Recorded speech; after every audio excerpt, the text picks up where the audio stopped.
Okay, welcome back to the Infamous Performance Podcast. Today we are going to be going over Olympic lifting progressions, if you're doing Olympic lifting on its own, or if you're doing Olympic lifting in CrossFit, or if you're using it for any sport really. I know a lot of athletics, it's good, power output, speed, use it. There's a lot of different discipline sports that can benefit from a good bit of Olympic lifting. We're just going to go over, well, let's start. Why Olympic lift and what's the benefits? Yeah, well, so today we're going to go predominantly over Olympic lifting as a sport in itself. As you touched on, you've got Olympic lifting in CrossFit, you've got Olympic lifting for sports performance and power production in disciplines such as sprinting, long jumping, high jump, NFL, so on and so forth. But why Olympic lift? Ultimately, if it's not for a sports performance, I think very similar to gymnastics, it's a skill. It's a skill. It's a learning opportunity, and it teaches you a lot about your body. It teaches you a lot about kind of skill progression and understanding how you move in space with external load, compared to the gymnastics, which is no external load, it's just your body. Teaches you about your body in space. Olympic lifting does the exact same, just with resistance. Mm-hmm. So, ultimately there could be 1,000,001 reasons to Olympic lift. People do it differently. I know you've done a lot of Olympic lifting in your time. You probably it's changed over the years of your focuses with it. Yeah, I can say I'm definitely holding my hand up to I've done it wrong. I spent way too many years just brutalising my body without rectifying positions, and that we go flexibility and mobility for the movements, because it is, if you look at it, you need to be really mobile to do them. You look at the top weightlifters and they can do phenomenal like they're like some of the biggest, strongest people on the planet, and they can sit in the bottom of the squats comfortably. Their shoulders have got full range. But I guess over the years, from what I've seen of your training, you used to do all the lifts. So before we get on, weightlifting is a sport of two disciplines. You've got the snatch and the clean and jerk. So technically kind of three, but the snatch is one fluid movement from ground to overhead. In competition, this is for maximum load. And the clean and jerk is a two-stage movement from ground to shoulder, and then shoulder to overhead. So your clean and jerk is going to be heavier predominantly than your snatch. Okay, if it's not, then probably need to sort that out. But so they're the two disciplines, and you do them for max load in a competition. Okay, normally you have 3 chances at each lift. Just going back to you, like from a experience of what I've seen from you, you did, like, when I started it was like both the lifts. Now you've done a large portion of eliminating the snatch and just focusing on like clean position. Yeah, so I think one thing for me was where I came from, my bodybuilding background and sort of like powerlifting background. So I had predominantly the main strength for Olympic lifting. So if you look at your Olympic lifts, we go to the snatch, the clean and jerk, the squat, the deadlift, and the overhead press was all pretty much there. Clean and jerk, yeah. More. So the deadlift and the squat were fine, super strong there. My overhead press was more of a bodybuilding style back then, so it wasn't really a strong man, like lean back, yeah. like fucking get so as if much I pec if I think back, it was a big lean push up on the chest and standing bench press. Eyesight can see everything. That's what you can get away with in bodybuilding. You don't really look for that perfect full range. A lot of it's seated as well. When I was working my shoulders, I do a lot more seated military presses and stuff like that. So crossing it over, once I come into Olympic weightlifting, I had a good base to start with strength-wise, but I just didn't respect the overhead position. And that's where I think definitely with the overhead, you've got to look at support. Support and strong shoulders there, being able to maintain a good open position through the shoulder without there being any issues. And that's something I just discarded and didn't look at, or have anyone around me to say, Tris, your shoulders are really internally rotating. You shouldn't really be doing this. Especially in a wide grip and snatch. And that's where I could, with the strength that I had, I could, once I got myself to a fair bit of flexibility work that I could get the bar over my head, I then just started to abuse it with my ego, just trying to up the weight and up the weight and up the weight. And it got to a point where it was very uncomfortable. Lucky enough, touch wood, I didn't come out with any serious injuries, but from an old MMA injury that I had on my left arm, it just constantly interfered with that. So it was always back and forth, and then it was just me just being not taking in the considerate time. That's why you stopped it and just went for like rebuild straight into power cleans, right? Power cleans were great. As we'll get onto, they're the perfect expression of power. It's in the name, power. It's speed, speed, strength, a mix of speed and strength with the external load. Yeah. So, just to kind of give a little bit of context in terms of Olympic lifting, in sports, for example, the sport of CrossFit, you will have your max lifts. I think they did a max lift relatively recently at I think it was the Australian one. I think cool.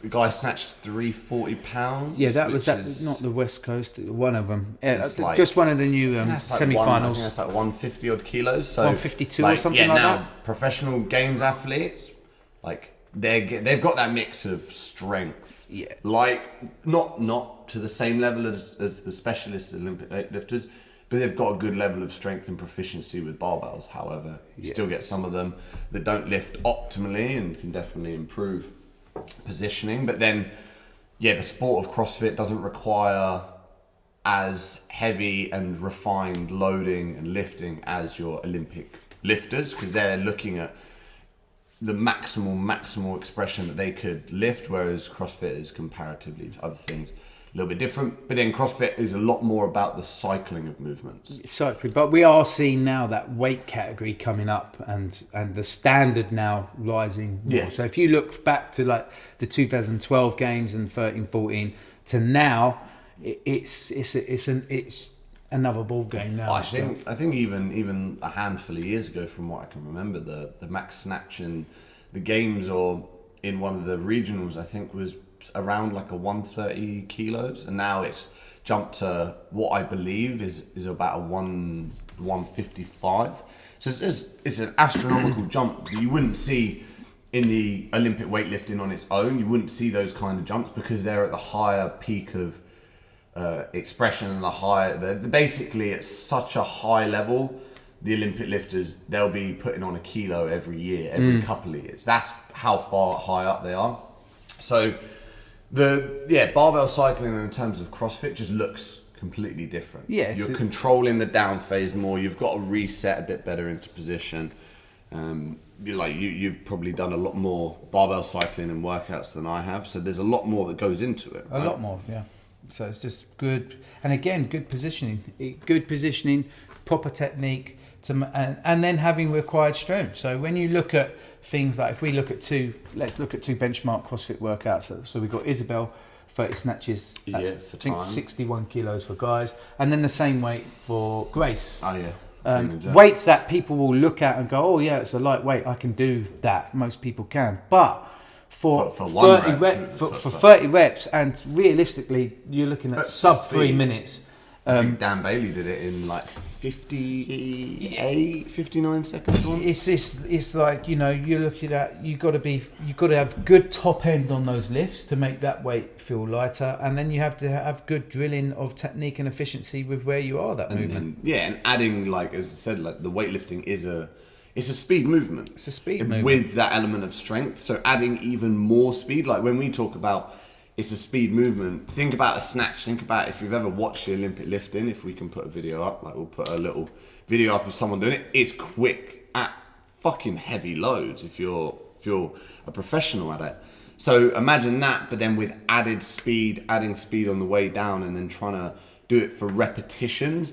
It requires so much refinement, so much like meticulous skill, and that's why you do see CrossFitters' position in general will look different to weightlifters. Oh, of course. But then, as we know, the best CrossFit lifters have got the best snatches, the best clean jerks. Matt Fraser, Rich Froning. What have they got in common? They move very well. They're really flexible in their movements. So Matt Fraser done Olympic lifting for a long time before he came to CrossFit, and he was very good at it. So you can understand when we come into a CrossFit environment, especially if you're walking into your normal CrossFit box and it's just a general program and it touches on bases of the Olympic lifting, it's a sport on its own. So if you really are looking to develop in it, you have to put more required time into it. You just have to put the time, you can't, the time and effort into it. Yeah, like depending on how much you need to work and how far you need to go with it, it's like you do need to put it in frequently. And then when you find hiccups in the movement and you go, oh, look, my shoulders don't open here, you can't just keep trying to brutalize through the movement. You've got to then find a good flexibility, mobility way that you can tune that into your program. So you can, and if you go back to our podcast, Flexibility versus Mobility, it's a great one to listen to. It makes you understand how to prioritize it, how to put it in, and definitely start making positions feel better, especially in the Olympic lift. Because if we are looking at the bottom of the snatch, the mobility of that movement is everything. So you're looking at the ankle, the knee, the hip, the spine, the shoulders, the elbows, the wrist. The whole lot has to be working in harmony with each other. If one of them is out, it's just going to make that bar move inefficient, which means, you know, you're going to miss snatches, it's going to fall apart. And especially if you're doing a high intensity workout, now you can imagine how much of that intensity is going into the wrong areas of the body and just messing you up over time. Yeah.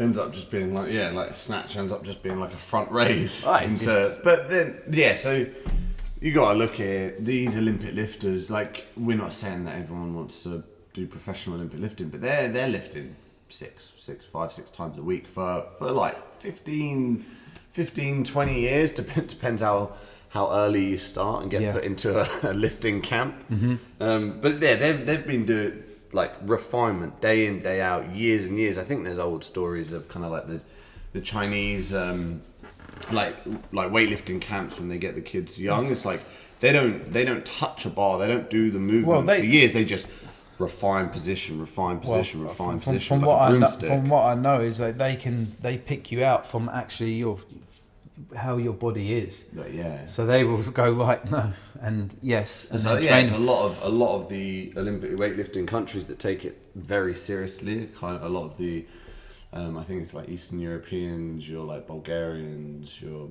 Georgians. Georgia's a little bit different, but like Estonia, all these high-end weightlifting countries, including like China and places.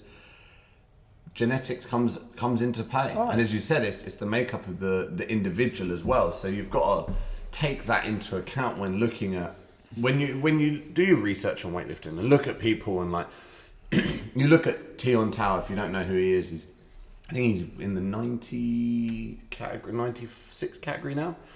But if you look at how he lifts, not everyone's going to lift like him. He's a completely unique lifter. And as you said, it goes a large portion down to genetics. He's quite a short individual, but he's got quite short levers, extremely long torso, long arms. So his arse is like sitting at his heels. And it is very different. So the Russians lift different to the Chinese. The Chinese lift different to the Americans. You'll see many sort of. It's the basics is there. But then they have their slight sort of like turnover on how they do it, and that comes down to the athletes as well. So if we look at the squat jerk is probably the most mobile out of the lot, not many athletes can do it. And then you see some other people doing their jerks where they're literally pressing it in the snatch position. Oh, they go so wide, and that's just purely down to how their body is with that. Like you cannot. That's how they lift better. That's how they get their max loads with that range that they have there, and how their joints and bodies are. So it is different for everybody. But you start with the basics. You just don't miss from that. You start with a basic Olympic lifting. I think the best thing to do is don't get carried away with the bar. So, you do need sometimes a little bit of weight to refine technique, but then it can easily be stepped over. And then you're not refining it no more. You're just literally muscling weights because you feel you need that, because that's going to make you strong. And it's actually that it's not making you strong. The strong work comes from the lifting. Yeah. The deadlifting, the squatting, the accessory work. That's what makes you strong. And then you get to your technique work. Technique, and then it just starts to bind together, and then you start to see where your natural lifts are with where you are with your strength. I think that's why it's seen as like a speed strength. It's that mix of speed and strength, with strength being the foundation of it. As we kind of go back to pretty much with everything, Strength is, yeah, like we're it's probably important. a little biased towards strength training. However, yeah, this is a strength sport. You've got some of who's that Japan? There's a Japanese lifter the other week, and he's been doing a squat challenge with Clarence Kennedy, who's a very well known. I think he's like an Irish American. If I'm wrong. I think he's Irish. He's Irish. I don't believe he's ever competed. No, but that's a completely different story. Yeah, I think he's just a social media, but he is documented basically from day one to now, and you can see how he's progressed, and he is fucking phenomenally strong. But yeah, so they've been they've kind of created a little YouTube competition where they're looking at getting to, I think it's like 20 back squats at, I think it's, I'm probably quoting it wrong, something like 250 kilos or something astronomically crazy. Like this Japanese lifter, I think he recently did 23, I believe it was, at 220. Like 220 kilo squat, like. And what's his body weight? He lifts at the 100 and I can't remember the category. It's like 105 or 103. So he's short. He's a big boy, and he's got the perfect squat mechanics, and like that goes a part down to genetics, part down to mobility, and a little bit of everything. Yeah, because even the same thing, squats. There's different ways to squat for different people. There you go. He's like the traditional, like super upright position. Yeah, levers are short, torso's a little longer, but going back to the point, strength is the foundation of all of this for Olympic lifting. As you said with the grace, you build your strength, you build your top end. You can snatch 160 kilos. 60 kilos is going to feel like fuck all, but you can only snatch 70 kilos and you try and do grace at 61. Yeah, you're in for a bad workout. Yeah, and that's where we'll look at basic lifting. So once you start thinking, right, I want to go into the zone of Olympic lifting, we know there's some strength zones that we require are met first, isn't there? So with the back squat and the deadlift. So once you start thinking about throwing weight around, what is it, Ben, for the squat? Is it your body weight 3 times you should be able to squat? Yeah, so in kind of like more in health terms as well, if you can squat your body weight 3 times, for, I think it's a little bit of a different conversion for females and males, but if you can squat your body weight 3 times for guys and it's 0.75 for females, deadlift is 3 times body weight for females, 1.25 for males, and then if you compress your body weight, I think it's like 60% of your body weight for guys, and I think it's roughly the same for females. So just like some general kind of strength prerequisites in the terms of having good enough strength for health, but then also allow you to improve performance. Yeah, so it's like from there I'm saying, it's not like I'm saying, oh, don't Olympic lift, but what I'm saying there is work on some more of the powerlifting-esque sort of stuff, bringing those weights up while you're still doing your technique work with the Olympic lifting, but don't try and push big loads with the Olympic lifting, because you need some good solid strength, and they build up well together, especially if you're looking at it in a CrossFit environment or anything like that. But you know, where we look at that base building, just getting some hypertrophy training in, so maybe a bit of powerlifting, so working through those lifts, building up your overhead press, building up your bench press as well. Don't leave that out. It's a great tool to bring in for that upper body, and a lot of people seem to miss that out. And building that all up while you're doing your technical work and learning how to Olympic lift, and then that's going to be a lot easier than you just thinking, oh, if I just keep trying to snatch and clean, that's going to bring up my weights. It might do a little bit of percentage work, but not as much as just good core lifting. Yeah, that's the strength side. So I'm just finding this guy. So back in, his name is, I'm going to absolutely fucking butcher this probably, but Toshiki Yamamoto is the Japanese weightlifter, and he back in 2018 he squatted 200 kilos for 20 reps, and recently back in December he squatted 321 kilos for a PR. And so like as I was saying, his squat is phenomenal, comparatively to other lifts. Yeah. But that's the foundation of everything. Imagine you can squat 320 kilos and then you go and do a clean at 100 kilos. How easy that's going to be, or how light that's going to be. That's going to feel, yeah. And that's, where you want to talk about that top end strength is so important for overall lifting. But then go back to the point of the lifting itself. It's the refinement of it. Even if you've got the strength, if you just stepped in the gym being a powerlifter and never weightlifted before, and you're probably like, well, yeah, 100 kilos, easy. You could do 100 kilos if you can squat 300, no doubt. But how would it look? How efficient would it be? What would you be doing? Would you be able to create compensatory mechanisms that make it harder? And weightlifting goes back to gymnastics and what we spoke about at the beginning. Is all about refinement. It's such a micro skill in terms of how you need to hit positions. Yeah. Like even the lifters who will lift at a professional level, you get 6 lifts in competition. So 3 snatch into 3 clean and jerk. You still get some of the quite a large portion of them missing lifts. Yeah, and that's because you've got they're going for, they've got the intensity of the environment, then the time scale as well. So they're set to certain times they have to come out and do that lift. It's not like they can wait their own time. And it's kind of like a juggle. So it's like a juggling act. So you have to put in your weight. And then it's like who's going to open with what and. And making that so clear focus to be able to get that so technical and on point, so right. That's what it's like with any sport. Once you bring in that environment, like a fighter, footballers, whatever, you get that nerves, everything you want to do right. That's the love of sport. That's the mental game of the sport. Oh yeah. So being able to perform your technique to its best ability under that amount of stress. And having that clear focus and being able to do it, that takes special athletes that can do that and win medals. Yeah, and if that's something, if you want to get into Olympic weightlifting as a pure sport, that's something you got to take into account. Like it's one thing doing it in a gym, but it's a completely different thing doing it on a platform in front of people, getting judged in your nice little singlet.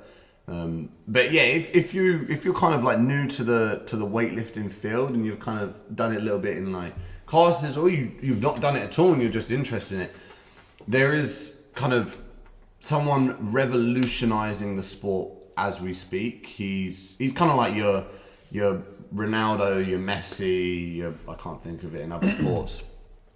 He's your Khabib probably, because he super heavyweight. It's called Lasha Tallahassee, and he's phenomenal, like unbelievable, and people don't realize just how seriously good he is. In terms of he's hit like the most, he snatched the most in history. I think recently it was 223 kilo snatch. He's a super heavyweight, so he's a big old boy. But the thing is, what he's combined, or like what they've all combined, but what he does so well is he's strong as hell, but he doesn't miss lifts. He hasn't missed a lift on a platform for quite. Probably I'll get proven wrong, but for quite a while. Like he hits his lifts every time and they almost look effortless. Like he snatched 223 on the platform and you look at it and you're like, he could do another 10 kilos on that. And that's probably is. In training he probably has. Oh yeah. Because sometimes they can hit their PR on the platform, but sometimes they've already hit that in training. Because they're like a little bit heavier. And it's relaxed. You're in your place. You haven't got all the stresses now. You've not got the time. So it's like they can hit. They normally do. You probably hear that they hit bigger numbers in their training than when they do on the competition floor. But the competition environment, again, just brings that level of intensity, like getting that right in that time frame. You get that one lift. It's not like you can drop it and then go straight again. It's like so intense. And that's what makes them, special athletes in the long run, because they can keep that clarity, that sports mentality and focus. Yeah, and that's all it is. It's just pure focus to one element. But then at the same time, it's almost like you get to a point where it becomes like meditation, or it becomes something you don't have to focus on. It's such muscle memory, because they've refined thousands and thousands and thousands of times.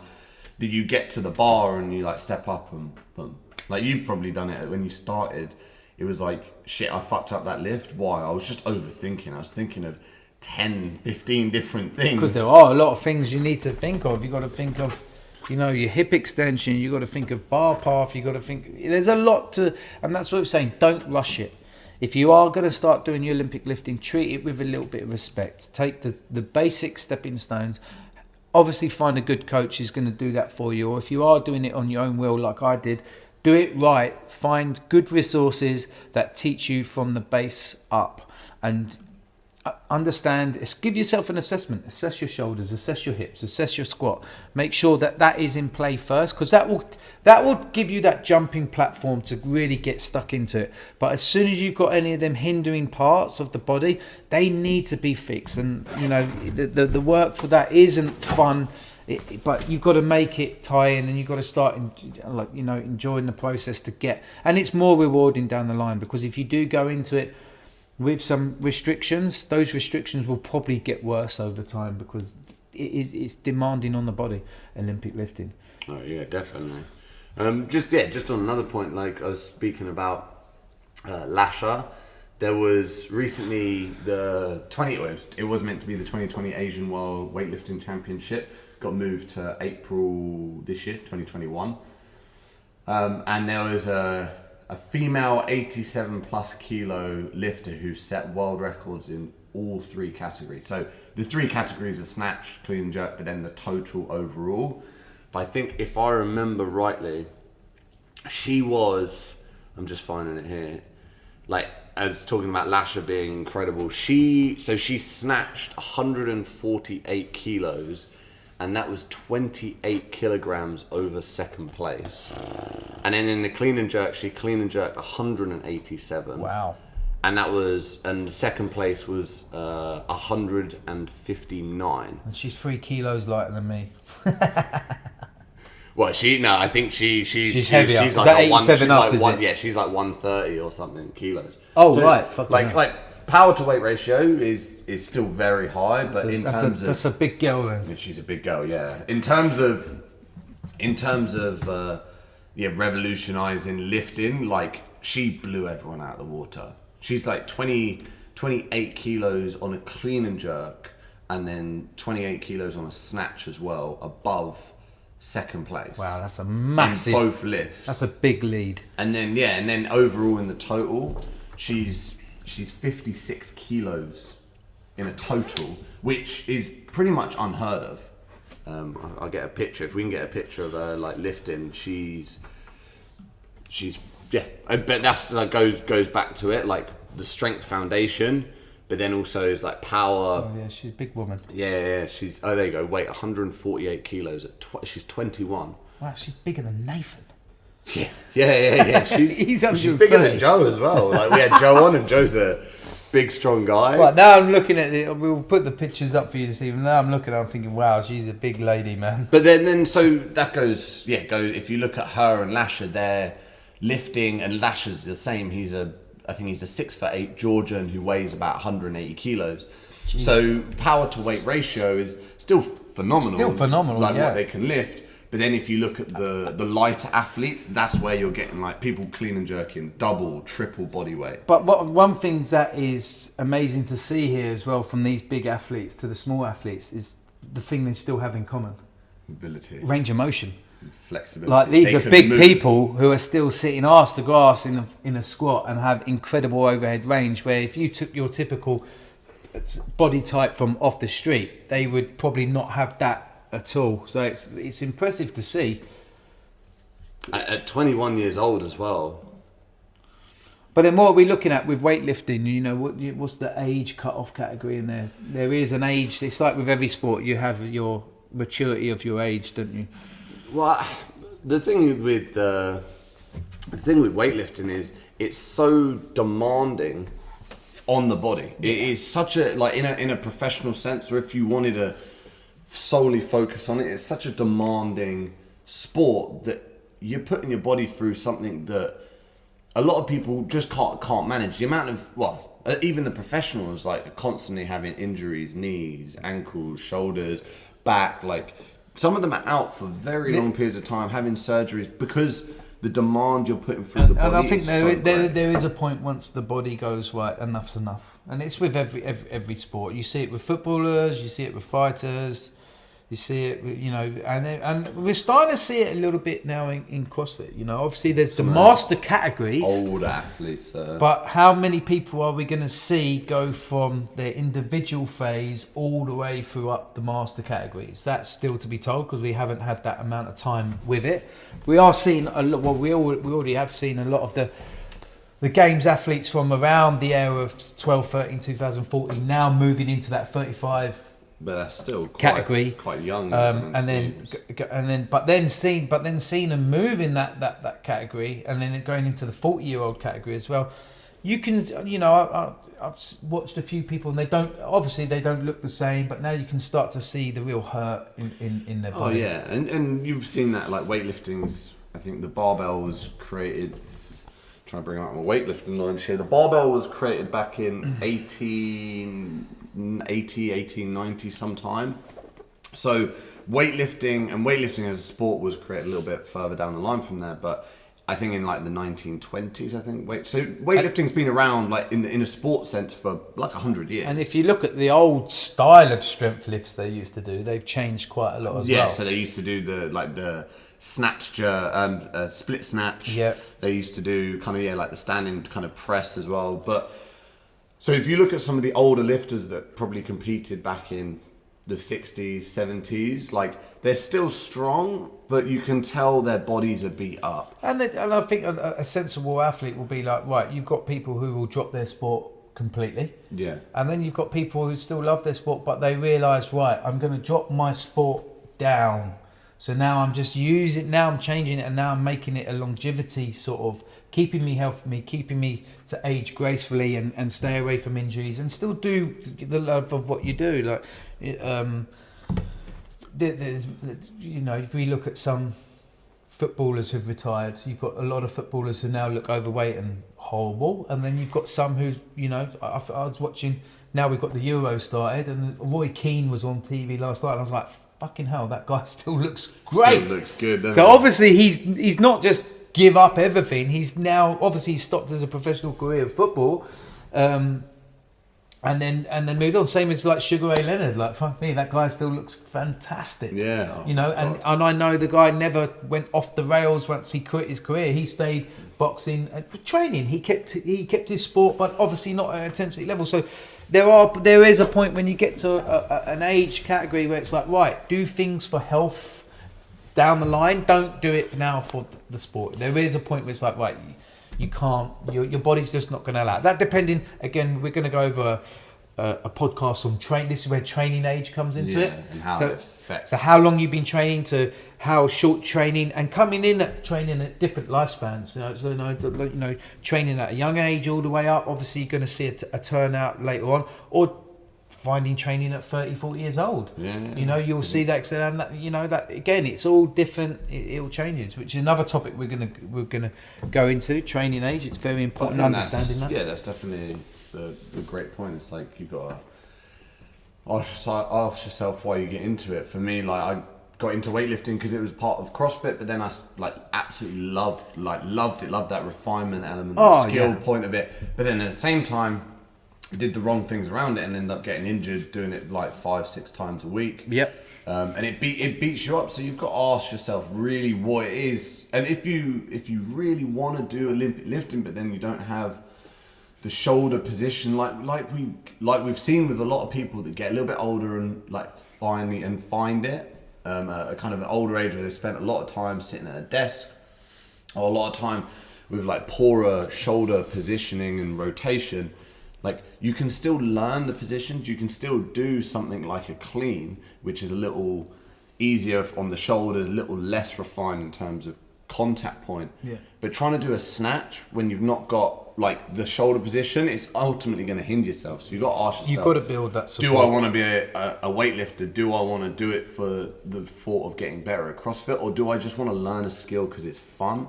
and then ultimately it's going to benefit me in other areas. And that's like the kind of the way up you've got to do. You've got to ask yourself, why do you truly want to do it? But then in the same aspect as that is like, okay, if you do find you like the snatch and you have got you've now realised you have got poor let's just go to the shoulders, because it's the most thing we commonly see, especially in the CrossFit, is the shoulder position. Remember that is a mobility movement as well, so you practicing it in a safe way will help. Under speed. Yeah, will. So I would say the best thing is starting with the muscle snatch and staying with the muscle snatch. And that's going to refine position, but also get you comfortable position, but also holding overhead. Yeah, and going into a nice position overhead, building that up with support positions, understanding scapular rhomboids, what they should be doing and how strong they should be doing. You know, if you haven't got the build up of that scapular strength around there and lat strength, then straight away you're going to be going into these movements and not requiring those muscles to even kick in, which is where we're going to see that internal rotation. We're going to see that whole ball. So starting with stuff like that, definitely will give you obviously better mobility overhead over time. So it's not a point of like avoid it, don't do it. You know, if you're really bad, you've got to be real with yourself and think, right, this could be a 2, 3, 4 year journey. Or for someone it could be, right, they've got the mobility but they haven't got the strength, they haven't got the support strength. They could build that up in 6 months or so, and so it's different for each athlete. But I think the overall, like the perfect word to categorize weightlifting and everything that goes into it that you were just saying is patience. It's as we go back to these professionals, they'll start at, I don't know, 5, 6 years old, and they won't get to the Olympics until they're in their 20s. Like, and you're looking at, that's like 15 years of meticulous training, consistency, day in, day out, like a life leading up to that Olympics. And obviously that's a completely different mentality because they've got something in mind in terms of where they want to go with that. But that's patience. And then from year on year after that, when they get to that highest training age, like I go back to Lasher. So the most he's ever done in a competition is 222. The most he's ever done out of a competition on camera is 223. So like, as we were talking about, in comp, out of comp. But if you look back, he snatched 220, I think, at the Anaheim, in Anaheim, the World Champs, which was back in 2018, I believe. So he's put on in competition 2 kilos in 3 years on his snatch. Yeah. And that's the point as well. Like when you do start getting up to your top lifts, it doesn't jump as quickly as when you start. So jumping up 5-10 kilos in a month or so, it will come to a point where it's very, very small margins, like putting on a kilo or a kilo and a half, and understanding that it is a big thing to do. You know, jumping up big weights obviously slows down quite a lot. It's like with everything, the adaptation of training. You come in, it's very, very quick. 2017 was Anaheim. So there you go, even longer. 4 years, and he's put on 2 kilos. 2 kilos, which says it all. And that's when at the top of the game and trying to improve. Yeah, and you're definitely, I'm not saying you step into a gym and you lift for the first time and it's going to take you 4 years to put on 2 kilos, go from like a 20 kilo bar to 22 kilos. You'll see a lot more progression, a lot quicker in terms of being the beginner adaptation curve. Yeah. But I think the main thing is, even when you see that, is not rush it and be patient with that. Like we said with the gymnastics, go back to the gymnastics podcast that we did. If you've listened to that, it's all about refining positions and break it down. And that's like something that we love to do is, yeah, you can do the full lift, great.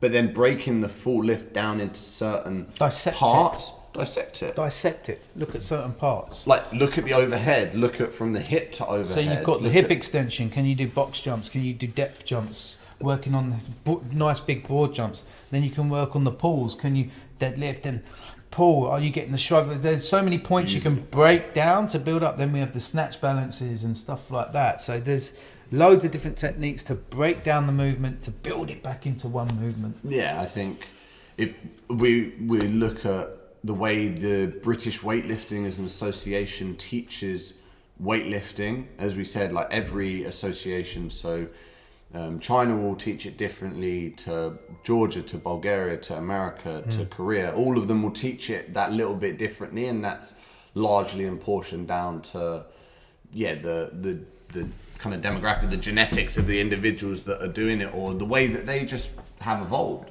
But the British weightlifting method as an association is it looks at the top. It looks at a top down. Yeah. So where we know as coaches is like the main thing that goes wrong is around the knee. Anything that goes around the knee is normally where you're going to fuck up your lift, basically. So if you can refine it, as you said, from the hip or from the overhead and get really comfortable with that hip extension, then as you go down, the movement's going to kind of slot in together.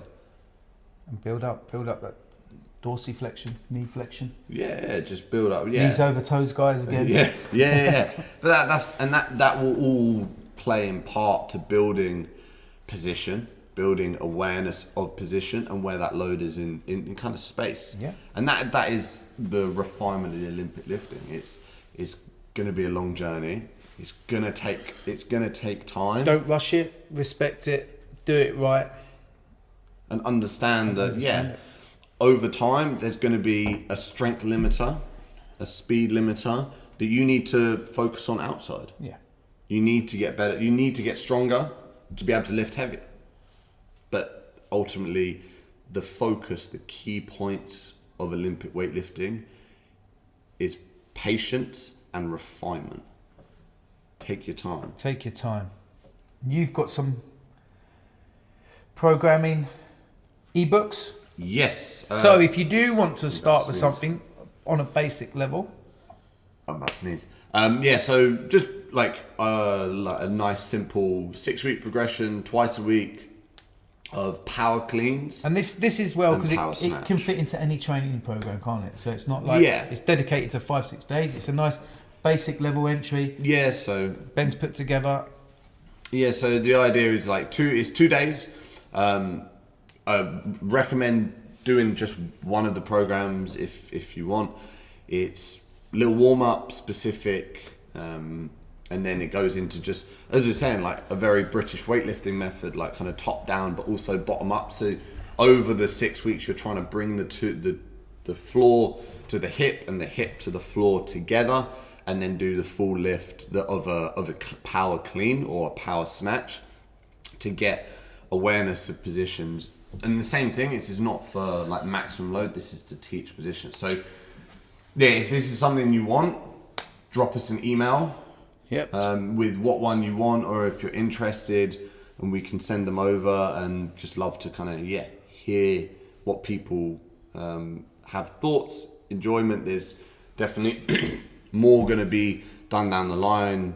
Look at some mobility specific for weightlifting as well, because there's definitely a little bit different focus you need to take, as you're saying, like ankles, hips, but largely shoulders in a very wide thoracic, position, right? Back, So if you want that, just DM, email on any of the platforms.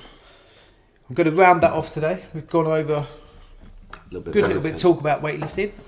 Love a bit of weightlifting. Love a bit of weightlifting. How to use it and do it right. Don't do what I've done and waste a good few years on just absolutely hammering yourself out. Yeah. Now I've stripped it back and I'm now building it back up, and hopefully I can get past the lift if my body enables me to where I was last time. If you've liked this, please push a like button, subscribe, stay up to date with the alerts of all our up and coming podcasts. So you can say we do them every week. We are consistent with it. We're trying to put as much information out there. If there's any topics you would like us to go over, please, again, drop us a DM or in my email. We will look into it and we will do it. If it's to do with training, if it's to do with lifestyles, if it's to do with something that you want to know more about and you want us to talk about it, drop it in. We're free to do that.